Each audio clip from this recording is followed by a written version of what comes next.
কাউকে জোর করে, প্রতারণা করে বা প্রলোভন ছাড়াই ঈশ্বরের সুসমাচার প্রচার করুন। কাউকে বলবেন না কি আপনি খ্রিস্টান বিশ্বাসী হলে বা আপনি যিশুকে গ্রহণ করলে অনেক টাকা পাবেন, চাকরি পাবেন, আপনার ছেলে মেয়ে পড়তে পারবে।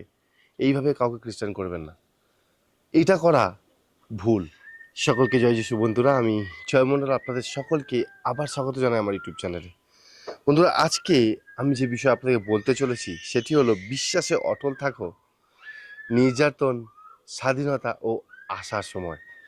বন্ধুরা, আমি আপনাদের সঙ্গে একটি বাইবেল পথ সহভাগ করতে চাই। আসলে আমরা আমাদের সঙ্গে বাইবেল খুলি, যোহন লিখিত সুসমাচার তার 15 অধ্যায় 18 থেকে 20 পদ। সেখানে প্রভু যিশু তার শিষ্যদেরকে বলেছিলেন, যদি জগৎ তোমাদেরকে ঘৃণা করে তবে জেনে রেখো সে তোমাদের আগে আমাকে ঘৃণা করেছে। যদি তারা আমাকে তাড়না করে থাকে তাহলে তোমাদেরকেও তাড়না করবে। বন্ধুরা, আমরা জানি কি পশ্চিমবঙ্গের অবস্থা কেমন। আমি কিছু ভিডিও দেখছিলাম সোশ্যাল মিডিয়াতে, কি সুভাষগ্রাম বলে একটি জায়গায় চার্চের উপরে যে ক্রস লাগানো হয়েছিল সেটি ভেঙে ফেলা হয়েছে। আচ্ছা, ভিডিওটি আমি এখানে দিচ্ছি, আপনারা দেখতে পারেন। বন্ধুরা, এই ভিডিওটি দেখার পর আপনাদের কি মনে হয়, কি খ্রিস্টীয়রা সুরক্ষিত? কোনো হিন্দু খ্রিস্ট বিশ্বাসী হতে পারবে না। বন্ধুরা, আমার ভিডিওতে অনেকে কমেন্ট করেন, আপনারা অনেকে আমাকে প্রশ্ন করেন, অনেকে আপনারা মুসলিম ধর্ম থেকে খ্রিস্টান হতে চান।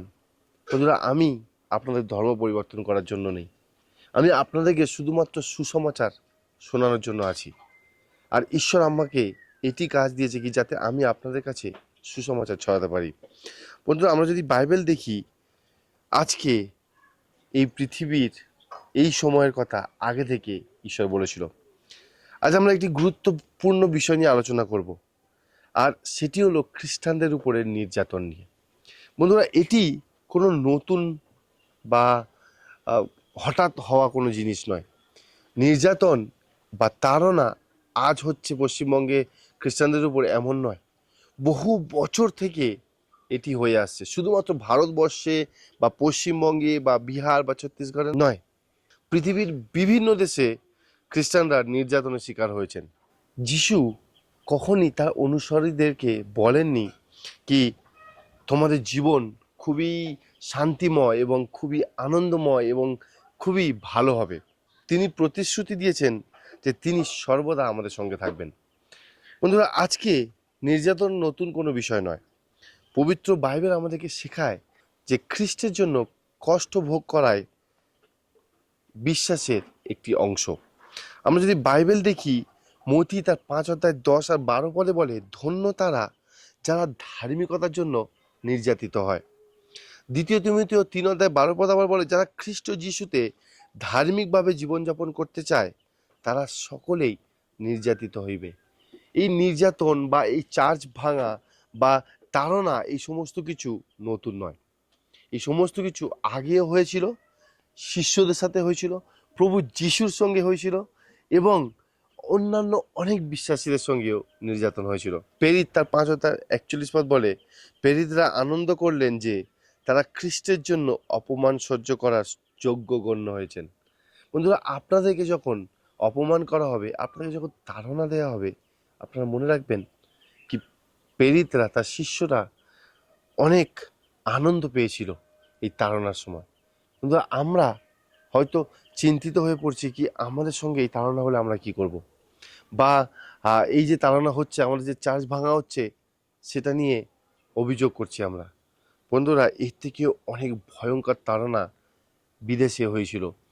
অনেক মানুষকে জীবিত পুড়িয়ে মারা হয়েছিল, অনেক মানুষকে জীবিত তেলে ছেড়ে দেওয়া হয়েছিল, গরম তেলের মধ্যে অনেক মানুষকে উল্টো করে ক্রুশে দেওয়া হয়েছিল। বন্ধুরা, নির্যাতনের সময় খ্রিস্টানদেরকে কি করতে হবে? আমরা খ্রিস্টীয় বিশ্বাসী হিসেবে এই নির্যাতন যখন আসছে আমাদের উপরে, তখন আমরা কি করব? প্রভু যিশু কিন্তু আমাদেরকে ভিন্ন পথ দেখিয়েছেন। প্রভু যিশু বলেন, মতি তার 5 অধ্যায় 44 পদে, যারা আমাদের বিরোধিতা করে তাদের জন্য প্রার্থনা করুন। যখন আপনার মণ্ডলী ভেঙে ফেলা হবে, বা যখন আপনাকে কেউ এসে বলবে কি যদি আপনি হিন্দু না হন, যদি আপনি খ্রিস্টকে না ছেড়ে দেন, আপনাকে মারবো আমি, তার জন্য প্রার্থনা করুন। যেমন প্রভু যিশু প্রার্থনা করেছিল ক্রুশেও, যারা তাকে মেরে ফেলছিল।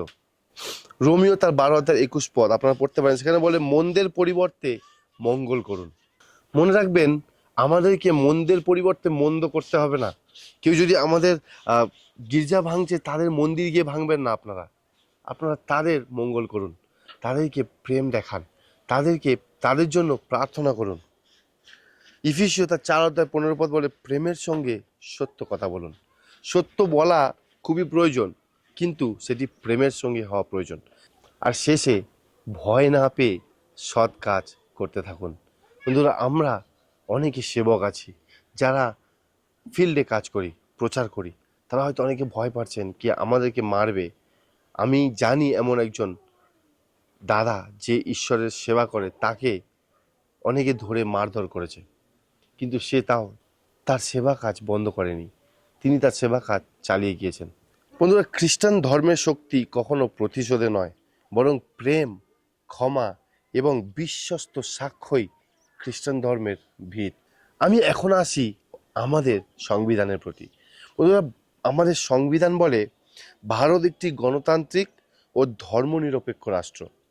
এখানে হিন্দুরা খ্রিস্টানদেরকে বলতে পারে না কি তুমি বিশ্বাসী হও না, বা তুমি যিশুকে আরাধনা করো না, বা খ্রিস্টানরা হিন্দুকে বলতে পারে না কি তোমরা মূর্তি পূজা করো না, বা তোমরা রামকে মেনে চলো না, বা মুসলিমরাও কোনো হিন্দু বা খ্রিস্টান কাউকে বলতে পারে না। কারণ অনুচ্ছেদ 25 বলে প্রত্যেক নাগরিকের বিবেকের স্বাধীনতা এবং নিজের ধর্ম স্বীকার, পালন ও প্রচার করার অধিকার রয়েছে। তবে এই অধিকার জনশৃঙ্খলা, নৈতিকতা, জনস্বাস্থ্য এবং সংবিধানের অন্যান্য বিধানের অধীন।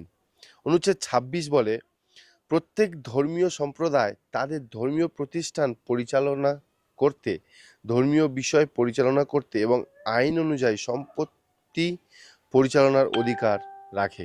এখানে দেখুন, আমাদের সংবিধান বলছে কি যারা খ্রিস্টান তারা খ্রিস্ট প্রচার করতে পারে, যারা হিন্দু তারা হিন্দুদের ধর্ম প্রচার করতে পারে। কেউ কারোর ধর্মকে বাধা দিতে পারে না। তাই আমি একটি অনুরোধ করব কি আপনারা ভয় পাবেন না বা ঝগড়া করবেন না যখন আপনাদের গির্জা ভাঙা হয়।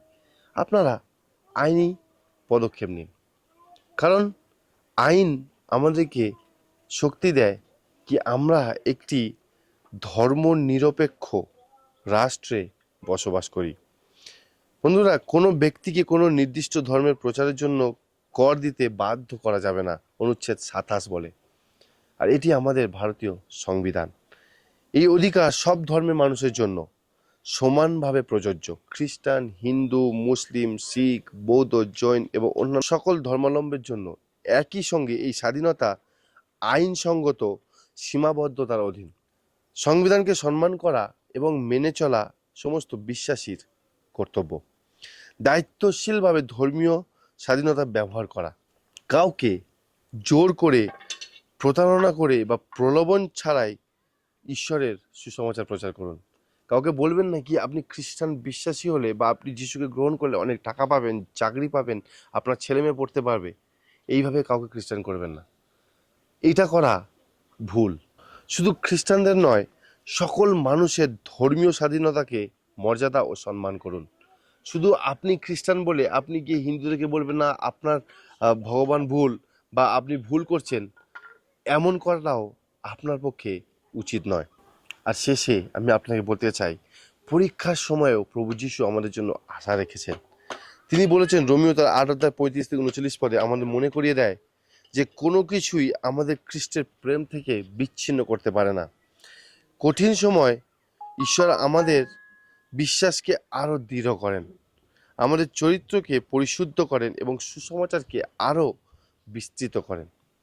আমাদের আশা পরিস্থিতিতে নয়, বরং প্রভু যিশুতে হওয়া উচিত, যিনি জগৎকে জয় করেছেন।